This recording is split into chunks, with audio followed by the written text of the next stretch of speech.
신앙생활이라는 것은 한 번에 다 끝나는 것이 아니라 한 걸음 한 걸음 주님을 쫓아갈 때 이루어집니다. 그래서 우리가 신앙생활을 하다 보면 좀 이런 것들이 있었으면 좋겠다, 이랬으면 내가 좀 더 잘 믿겠다, 그런 생각들이 있을 것입니다. 이런 생각은 왜 드는가 하면 믿기 전의 삶과 믿은 후의 삶에 무언가 다른 것이 있기 때문입니다. 그래서 오늘 본문에 보면 바울은 하나님께 기도합니다. 신앙생활 하는데 꼭 필요한 이러한 것들 하나님 공급해 주시옵소서.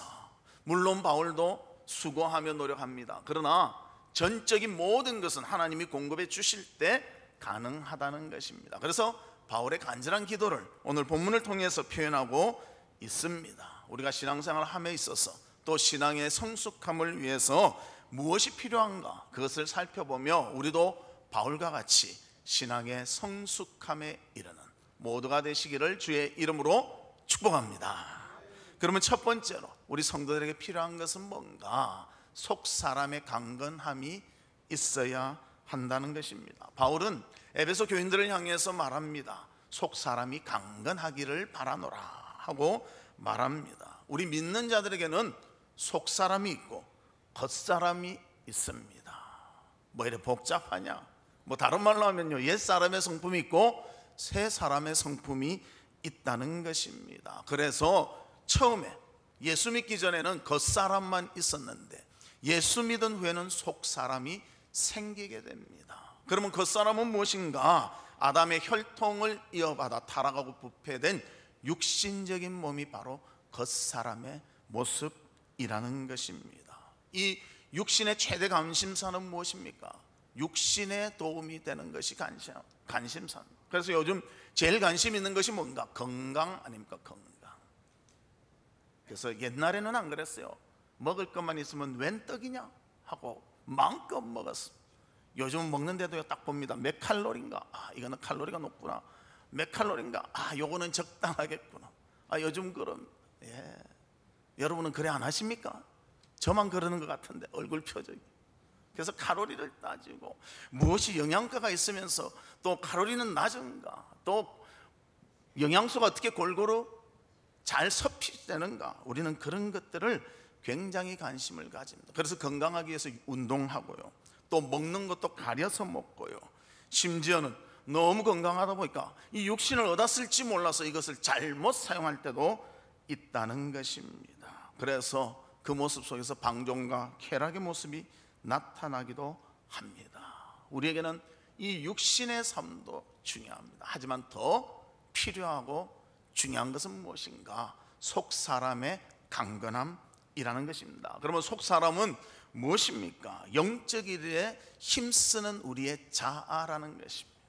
영적인 일에 힘쓸 때 우리는 하나님 앞에서 더욱더 믿음으로 바로 설 수 있고 아름다운 모습으로 신앙생활하며 더욱더 성숙에 이룰 수가 있습니다. 우리 속사람도 영양분을 공급받아야 속사람이 건강해지듯이, 겉사람도 영양분을 받아야 건강해지듯이 우리 속사람도 영적 공급함이 있을 때 건강한 강건한 속사람을 가질 수가 있습니다. 그렇다면 오늘 본문에 우리가 나타나 있는 여러 가지 모습들 중에서 바울이 지적하는, 또 고린도 교회에 대해서 바울이 지적하는 그러한 모습들이 있습니다. 영적으로 그들은 거듭났지만 하나님이 주신 성령의 은사도 많이 받았던 자들이 고린도 교회의 사람들이었습니다. 은사가 넘쳤고요, 방언을 하고 통역을 하고 예언을 하고 대단한 일들이 많았습니다. 그럼 그들이 다 속사람이 강건한 어른의 모습이었는가? 그것은 아니었다는 것입니다. 그래서 고린도전서 3장 1절에 보면 바울은 이렇게 말합니다. 형제들아, 내가 신령한 자들을 대함과 같이 너희에게 말할 수 없어서 육신에 속한 자 곧 그리스도 안에서 어린 아이들을 대함과 같이 하노라. 방언도 하고요, 예언도 하고요, 병 고치는 것도 하고 다 하는데 하는 일은 어른스럽지가 않고 아이들과 같았다는 것입니다. 속사람이 강건하지 못했다는 것을 지적하고 있습니다. 왜 그렇습니까? 그 일을 통하여 하나님을 높이는 것이 아니라 자신이 높아지려고 할 때 그 모습은 어린아이의 모습이라는, 성숙된 모습이 아니라는 것입니다. 물론 방언할 수 있고요, 여러 가지 은사 우리가 가질 수 있습니다. 그러나 그것은 합력하여 교회에 유익을 주어야 그것이 성숙한 모습이라는 거예요. 나 방언한다, 그거 드러내기 위해서 방언한다면 그 사람은 아직도 어린 사람이라는 것입니다.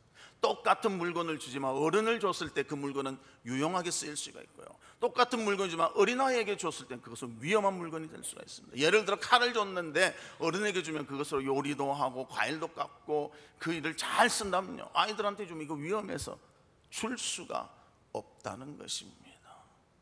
우리도 마찬가지로 하나님 앞에서 성숙되어 어른과 같이 인정받을 수 있는 모두가 되시기를 바랍니다. 그래서 영적으로 아주 연약한 그 상태를 보며 바울은 이렇게 말합니다. 고린도전서 14장 20절, 형제들아, 지혜에는 아이가 되지 말고 악에는 어린 아이가 되라. 지혜에 장성한 사람이 되라. 그렇게 말합니다.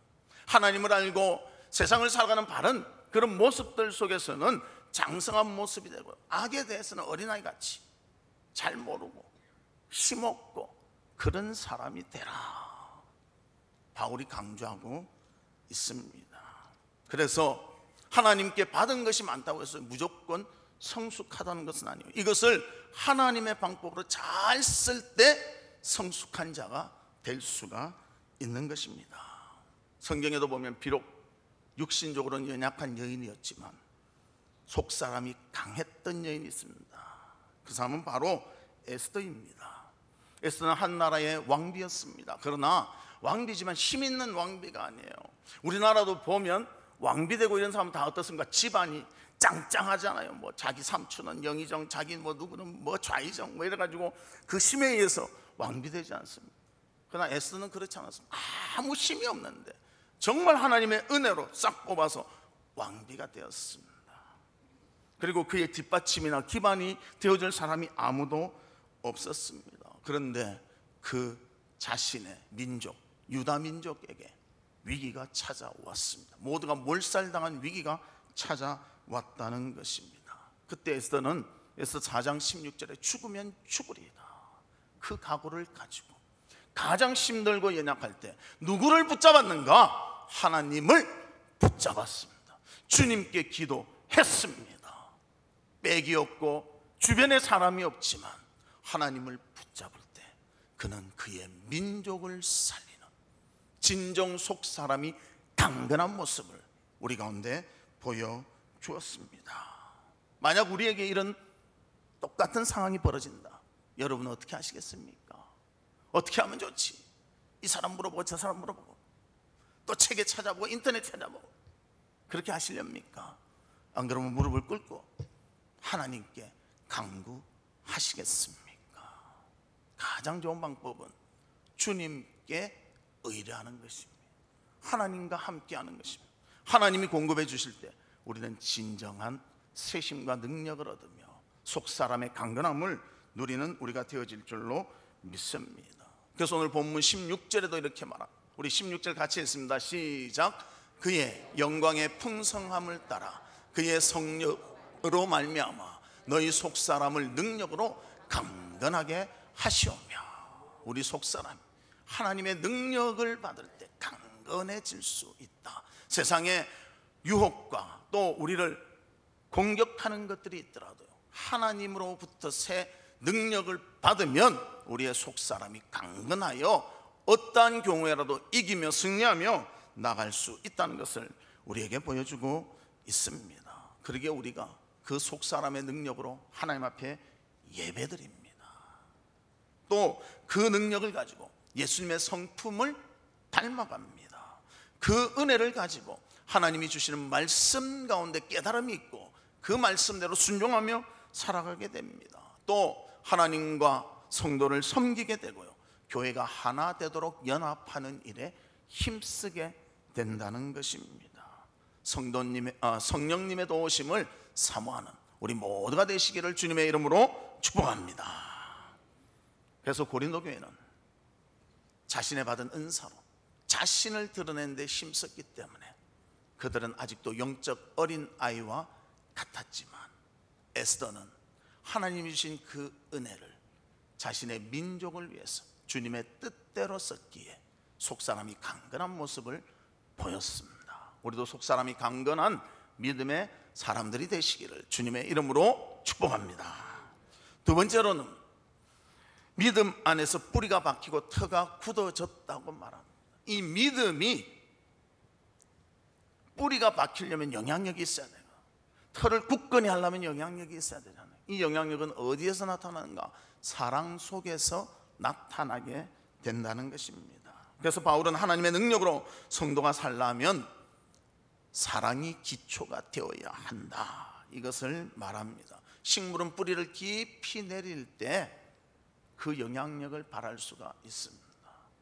어제 제가 잠깐 그 인터넷을 봤는데요, 우리나라에 그 포도를 심었는데 포도에서 그 송이가 2천 몇백 송이가 나왔다든가 뭐 그러더라고요. 혹시 보신 분 있습니까? 나만 봤는가? 그래서 그 포도가 보통 한 송이에 20 몇 개 열리는데 그건 2천 몇 개, 100배가 열렸다는 거예요. 100배가. 그 비결이 뭐냐 물으니까요, 일부러 뿌리가 여기 있으면 뿌리 멀리 물을 줬다는 거예요. 그러니까 뿌리가 물을 먹으려고 막 뻗치는 거야. 그리고 뻗쳐지면 또 저 멀리다가 물을 주고, 그러니까 한 번은 가까이서 주고 또 어쩔 때는 멀리서 주고 하면서 일부러 뿌리의 힘을 키우는 작업을 했다는 거예요. 그 화면이 있었으면 딱 보여줬으면 너무 좋을 뻔했는데, 그래서 포도가요, 그냥 우리 밭에 보면 포도 쫙 이렇게 열리잖아요. 그럼 여러 나무송이가 이렇게 해서 한 10개씩 뭐 20개씩 이렇게 열렸는데, 포도나무 하나가 그 포도가 10몇 년 됐다고 그러죠. 쫙 퍼져서 혼자서 2천 몇 개를 열어버린 거예요. 무엇 때문입니까? 뿌리가 강하니까 그 일이 되어진다는 것입니다. 우리는 믿음의 삶도 마찬가지예요. 뿌리가 사랑을 기초로 한다면요, 무엇이든지 감당할 수가 있습니다. 그런데 우리는 사랑이 결핍되니까요, 믿음은 있다고 하지만 뿌리가 약해서 영향력을 끼치지를 못하게 된다는 것입니다. 그래서 신앙성장을 위해서 우리 열심을 갖습니다. 기도합니다. 지식도 배웁니다. 헌신도 합니다. 여러 가지 모든 일들을 합니다. 그러나 사랑이 없이 한다면요, 뿌리는 힘이 없어서 열매를 맺을 수가 없다는 것입니다. 아기도 자라나기 위해서는 여러 가지 필요합니다. 칼슘도 필요하고 지방도 필요하고 단백질, 탄수화물, 모든 것이 필요합니다. 그렇다고 엄마가 단백질 먹이고 탄수화물 먹이고 이렇게 합니까? 아니요. 엄마는 뭐 먹입니까? 젖을 먹여요. 단백질이 좀 부족할 수도 있어요. 칼슘이 좀 부족할 수도 있어요. 그러나 사랑으로 먹이기 때문에 아이는 건강하게 자라는 것입니다. 하나님에 대한 우리의 모습도 사랑을 기초로 할 때 그 믿음의 뿌리가 견고해지고 터가 굳건해질 수가 있는 것입니다. 이 사랑의 힘은 대단한 것입니다. 그러게 여러분들 봉사할 때도 사랑으로 하시고요, 섬길 때도 사랑으로 하시고요, 찬양을 할 때도 사랑으로 하시고요, 기도를 할 때도 사랑으로 하는 모두가 되기를 주님의 이름으로 축복합니다. 성경에도 보면 사랑으로 모든 것을 잘 극복하는 사람의 예가 나옵니다. 야곱을 보면 야곱은 그가 사랑했던 여인이 라헬이라는 여인이었습니다. 그리고 그를 아내로 얻기 위해서 7년간을 수고를 했습니다. 그런데 그 7년간의 마음이 어떠했는가? 창세기 29장 20절에 나옵니다. 우리 같이 한번 읽어보겠습니다. 시작. 야곱이 라헬을 위하여 7년 동안 라반을 섬겼으나 그를 사랑하는 까닭에 7년을 며칠같이 여겼더라. 이해가 되십니까? 이해한 사람, 아멘 한 사람은 사랑을 해본 사람인 줄로 생각해요. 그런데 이해를 안 한 사람은 사랑을 못 해봤어. 저게 웬 7년 동안 이래놓고 뭐 며칠까지 뭔가 잘못된 거, 성경에 잘못 기록된 거 아닌가? 아니요. 사랑하면요 7년이 며칠같이 느껴집니다. 하나님 사랑하면요 10년을 봉사해도 하루 이틀 봉사하고, 아유 내가 왜 이래 봉사를 안 했지, 왜 이래 사랑을 못 했지, 그렇게 느낀다. 사랑하지 않으면요, 몇 번 봉사하고 아이고 힘들어, 내가 왜 이 일을 했을까, 하필 이래 허리가 아픈데 허리 아픈 일을 해서 재수도 없이 그렇게 한다는 거예요. 하나님 얼마나 사랑하십니까? 하나님께서 얼마나 수고하십니까? 하나님 우리를 진심으로 사랑해 주셨습니다. 죄악 가운데 정말 희망이 없고 아무도 할 수 없는 우리를 그의 아들을 주시기까지 사랑하셨습니다. 그 사랑을 알면요, 우리는 찬양할 때도 기쁨이 넘치고 기도할 때도 감격이 넘치고 말씀 듣는 가운데서도 놀라움이 우리 가운데 싹 틀 줄로 믿습니다. 하나님을 사랑할 때 모든 일들에 있어서 가장 기본되는 가장 강력한 힘을 얻을 수 있는 우리의 모두가 될 줄로 믿습니다. 그래서 우리 교회에서도 보면 누가 봉사합니까? 누가 기도합니까? 누가 열심을 냅니까? 누가 희생을 합니까? 사랑을 맛본 자가 한다는 거예요. 분에 넘치는 사랑을 받았고 지금도 사랑을 받는 것을 느끼기 때문에 우리는 언제나 예수 그리스도 앞에서 기쁨으로 찬양하며 경배하며 감사를 하게 된다는 것입니다. 그래서 계시록 2장 4절과 5절에 보면 예수님께서는 에베소 교회를 향해서 이렇게 말씀하고 계십니다. 그러나 너를 책망할 것이 있나니 너의 처음 사랑을 버렸느니라. 그러므로 어디서 떨어졌는지를 생각하고 회개하여 처음 행위를 가지라. 만일 그리하지 아니하고 회개하지 아니하면 내가 내게 가서 내 촛대를 그 자리에서 옮기리라. 은사가 많다, 능력이 많다, 다른 그런 것을 말하지 않고 첫사랑을 잃어버렸느니라. 그 사랑을 회복해라. 그래야 모든 것에 영양분이 들어가게 된다 말씀해 주고 있습니다. 우리 사랑하는 성도들이요, 진심으로 사랑합시다. 모든 일의 행함에 있어서 사랑이 기초가 되기를 바랍니다. 그래야 봉사도 즐겁고요, 신앙생활도 기쁘고요, 성도 간의 모임도 즐거움이 있는 것입니다. 이것이 없으면 불평불만만 하는 거예요. 하나님을 말하지 않고요, 내 속에 있는 쓴뿌리만 자꾸 내놓는 거예요. 주님을 더 사랑합시다. 내 쓴뿌리가 확 묻어져서 단뿌리가 될 수 있도록 주님을 더 사랑하고 주님을 더 찾는 우리 모두가 되시기를 주님의 이름으로 축복합니다. 세 번째로는 그리스도의 사랑을 아는 것이 우리에게 필요하다는 것입니다. 18절에 보면 그리스도의 사랑을 지식에 넘치는 사랑이라고 그렇게 말합니다. 즉 뭔가 하면 우리가 지식적으로 깨닫는 것을 뛰어넘는 거라는 거죠. 우리의 머리로서 이해할 수 있는 부분이 아니라는 것입니다. 그런 하나님의 사랑이 우리에게 주어졌다, 그것을 말씀하고 있습니다. 사람들의 사랑은 어떻습니까? 부모와 자녀 간의 사랑이 있지 않습니까? 또 부부 간의 사랑이 있지 않습니까? 또 친구 간의 사랑이 있지 않습니까? 그래도 최고의 사랑이라고 할 수 있는 부모와 자식 간의 사랑, 얼마나 우리가 자녀를 기뻐하고 즐거워하고 그렇게 키웁니까? 그러다가 자식이 말 안 들으면 어떻게 해요? 그래도 사랑한다 이럽니까? 안 그러지요. 어떤 사람은 그러더라고. 표현을 이렇게 하더라고. 내가 저거 놓고 왜 미역국을 먹었을까? 그렇게 표현한다. 왜? 속상한다는 거죠. 내가 이만큼 사랑을 베풀고 정말 모든 것을 준 것 같은데 저기서는 반응이 없으니까 그것이 서운하다는 거. 그 사랑은요, 완전히 주는 사랑은 아니에요.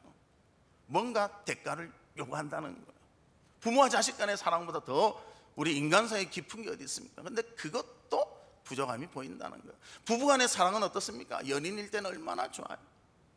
만나서 좋고 헤어지면 또 전화하고 또 내일 보자 그러고 또 만나고, 예? 괜히 보면 모든 것이 예뻐 보이고 그러지 않습니까? 그러다가 수 틀리면 어떻게 해요? 사요나라, 안녕해버립니다. 부부간에도 어떻습니까? 정말 사랑해서 너 없으면 못 살겠다 그러고 결혼해놓고 마음에 안 맞으면 이혼도 하잖아요. 그 사랑 영원하지 못하다는 거예요. 변질된다는 것입니다. 친구 간의 우정은 어떻습니까? 좋다고 만났다가 다음 날은 원수 되고 또 그러다 또 마음 풀리면 친구 되고, 이런 것이 또 친구 간의 사랑 아닙니까? 그러나 분명한 것은 하나님 사랑, 이 사랑은 영원하며 변하지 않으며 날이 갈수록 그 깊이가 깊어진다는 것입니다. 이 하나님의 사랑을 알아야 우리도 진짜 영양가 있는 사랑을 할 수가 있는 것입니다. 그래서 하나님의 사랑을 그 넓이와 길이와 높이와 깊이를 알 수가 없다, 그렇게 표현합니다. 한없이 넓으며 한없이 길며 한없이 높으며 한없이 깊은 것이 하나님의 사랑이다, 이것을 우리에게 말씀해 주고 있습니다. 그래서 저도 다 표현할 수가 없기 때문에 성경 말씀을 통해서 우리가 한번 깨닫기를 바랍니다. 요한복음 13장 1절 우리 같이 읽습니다. 시작. 유월절 전에 예수께서 자기가 세상을 떠나 아버지께로 돌아가실 때가 이른 줄을 아시고 세상에 있는 자기 사람들을 사랑하시되 끝까지 사랑하십니다. 끝까지 사랑한대요. 변함이 없이 그를 위해서는 희생하며 그를 위해서는 모든 것을 주며 아무것도 아끼지 아니하고 아깝게 생각지 아니하며 끝까지 사랑한다고 말씀하십니다. 주님은 지금도 우리를 향해서 말씀하십니다. 내가 너를 사랑하노라. 너를 위해서 내 모든 것을 주노라. 네가 원하는 것이 무엇이냐 내가 공급해 주노라. 우린 그 사랑을 받고 살아갑니다. 그 사랑을 본받는 우리 되기를 바랍니다. 그리고 빌립보서 2장 7절과 8절에도 보면 우리 같이 읽어볼까요? 시작. 오히려 자기를 비워 종의 형체를 가지사 사람들과 같이 되셨고 사람의 모양으로 나타나사 자기를 낮추시고 죽기까지 복종하셨으니 곧 십자가에 죽으심이라.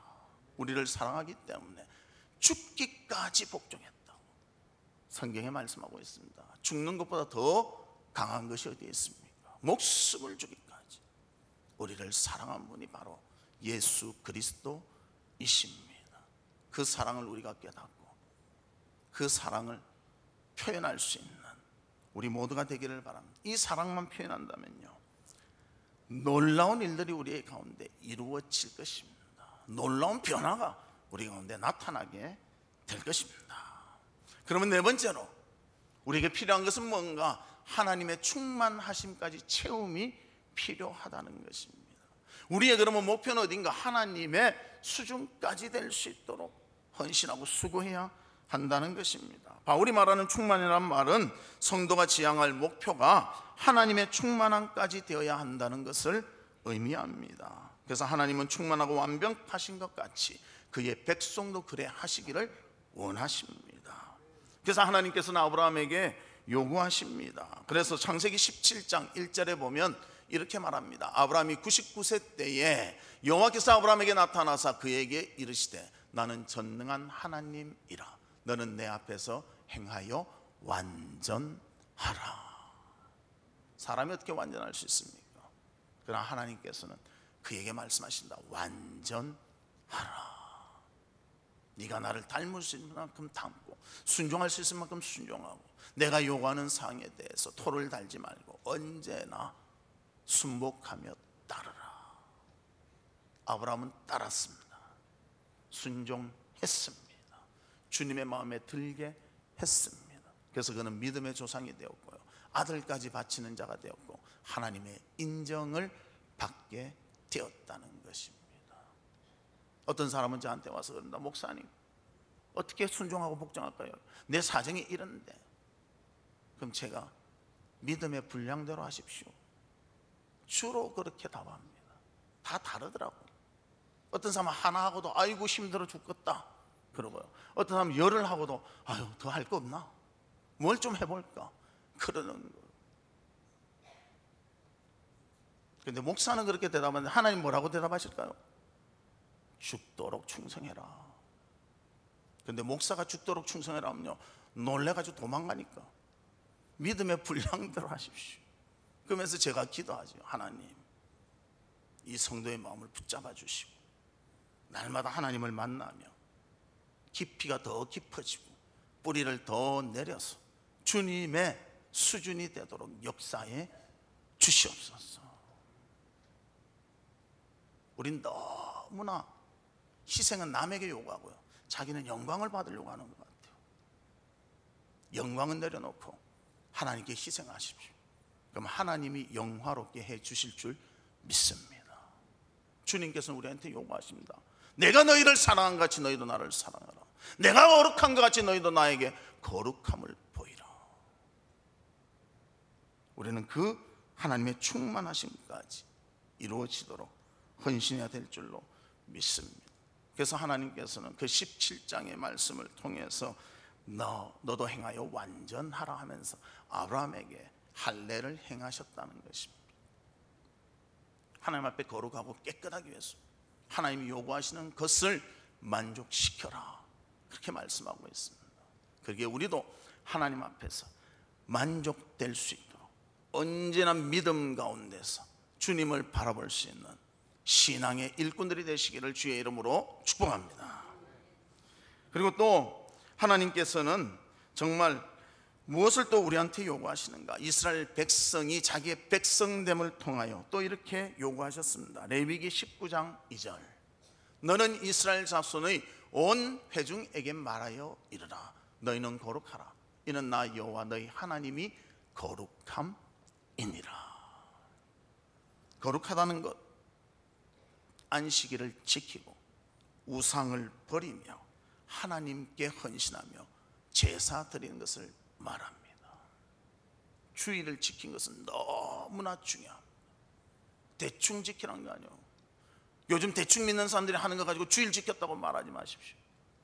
주일 첫 시간부터 마지막 시간까지, 다음 날이 오기까지 주님을 의지하며 하나님의 뜻대로 살아야 됩니다. 그러나 점점 약해지고 있습니다. 교회마다 시간들을요 바꾸지 않습니까? 그거는 편의를 위해서 바꾸는데요, 그것이 신앙의 기준이 되는 것 같아요. 우리 교회 같으면 4시 오후 예배하면 4시 오후 예배 끝날 때까지 경건히 살고 그 다음 내 마음 사는 거예요. 2시 예배 드리면 2시까지만 경건히 살 거 아니에요. 어느 교회 보니까 다시 7시로 환원했대요. 그래야 교인들이 긴장하면 그 시간까지 예수를 정확히 믿으려고 한다는 거예요. 그런 거 없어도 잘 믿어야 되지 않겠습니까? 은혜를 기억하면 잘 믿을 거 아니에요. 은혜를 기억하지 못하니까요, 내 형편에 맞춰서 믿으려고 하는 성향들이 보이게 된다는 것입니다. 시간이 어떠하든지 주일 하루는 하나님께 온전히 드리는 모두가 되기를 주님의 이름으로 축복합니다. 그것이 하나님을 닮아가는 것입니다. 그것이 거룩함의 이런 길입니다. 우상을 버리십시오. 하나님보다 더 사랑하는 것, 더 마음을 쓰는 거 있으면 그거는 과감히 버려야 됩니다. 그러나 못 버려요. 버렸다가 다시 주워오고, 버렸다가 다시 주워오고, 쓰레기통 가서 다시 뒤져서 갖고 오고. 제발 그러지 마십시오. 쓰레기는 쓰레기입니다. 어떻게 보면 좋아 보이지만요, 하나님이 버리라고 한 것은 버려야 되는 거예요. 하나님께 제사 드리기를 거룩히 잘하라고 했습니다. 예배 드리기를 우리 헌신해야 됩니다. 저는 그래서 우리 중직자들 세움 받을 때요, 모든 공예배에 참석할 것을 서약합니까? 예! 하고 해요. 근데 그때뿐인 사람이 있어. 저도 안타깝지만 하나님이 안타까워하실 것 같아요. 왜 하나님 앞에서 믿음으로 서지 못하고 진리 가운데 바로 서지 못하고 주님을 섬기며 따르는 일에 마음을 쏟지 않습니까? 하나님은 우리를 위해서 모든 것을 희생하셨는데 우리는 그것을 닮아가지도 못하고 있습니다. 주님 앞에 정말 예배 드리는 일에 헌신하는 모두가 되시길 바랍니다. 예배 드리는 일만 제대로 해도요, 믿음에 굳게 설 수가 있습니다. 내 마음이 어디에 가겠어요? 예배 드리는데 마음을 다 쏟는데 세상 것에 어떻게 마음을 둘 시간들이 있겠습니까? 그러나 내 편한 대로 하는 거예요. 내 편한 대로 하고 또 나중에 물어보면 내 좋은 대로 대답을 합니다. 그러니 우리는 약해질 수밖에 없죠. 강해져야 되는데 반대로 점점 약한 데 가면서 마음으로 소원하기는 강한 사람에게 주시는 은혜를 받기를 원하는 거. 하나님과의 관계 잘 감당하기를 바랍니다. 이 교제가 바르게 되었을 때 주님의 공급해 주시는 풍성함을 누릴 수가 있습니다. 그래서 요한복음 1장 16절에 그렇게 말합니다. 우리가 다 그의 충만한 데서 받으니 은혜 위에 은혜로라. 하나님의 공급하심 가운데 받으니 은혜 위에 은혜로라. 그렇게 말합니다. 우리 예수를 바라봅시다. 주님의 은혜를 기억합시다. 또 하나님을 묵상합시다. 예수님을 생각합시다. 이럴 때는 어떻게 하실까 생각하며 그 아름다운 본을 본받아 따라가는 우리 모두가 되기를 바랍니다. 주님을 통해서 받을 때 우리는 충만해질 수가 있기 때문입니다. 그래서 바울도 오늘 본문 20절 21절에 말하고 있습니다. 우리 같이 읽겠습니다. 시작. 우리 가운데서 역사하시는 능력대로 우리가 구하거나 생각하는 모든 것에 더 넘치도록 능히 하실 이에게 교회 안에서와 그리스도 예수 안에서 영광이 대대로 영원 무궁하기를 원하노라. 아멘. 주님이 모든 것을 다스리시고 모든 것을 하시면서 우리보다도 더 많은 것을 공급해 주시길 원하는 그분을 통해서 우리는 풍성하며 기쁨을 누리며 감사하며 영광 돌리며 살기를 원한다 고백하고 있습니다. 말씀의 결론을 맺도록 하겠습니다. 바울은 하나님께 마음을 쏟아 기도합니다. 성령을 의지하며 진정한 속사람이 강건해질 수 있도록 기도합니다. 또 사랑으로 믿음의 뿌리가 내리고 굳건해지도록 기도합니다. 또 예수 그리스도의 사랑을 진심으로 알기를 기도합니다. 그리고 하나님의 충만함이 채워질 수 있도록 기도하고 있습니다. 이러한 것들이 일어날 때 우리는 진정한 하나님의 능력을 힘입게 되고 또 하나님 가운데 놀라움을 맛보게 됩니다. 그래서 우리는 예배드리며 기도하며 하나님을 만나며 놀라운 일들을 감당하기를 원하는 것입니다. 온 마음 다해 주님을 찬양하고 주님께 가까이 가며 주의 놀라운 은혜들이 우리 가운데 이루어지기를 주님의 이름으로 축복합니다. 이 시간 우리 다 같이 기도하는데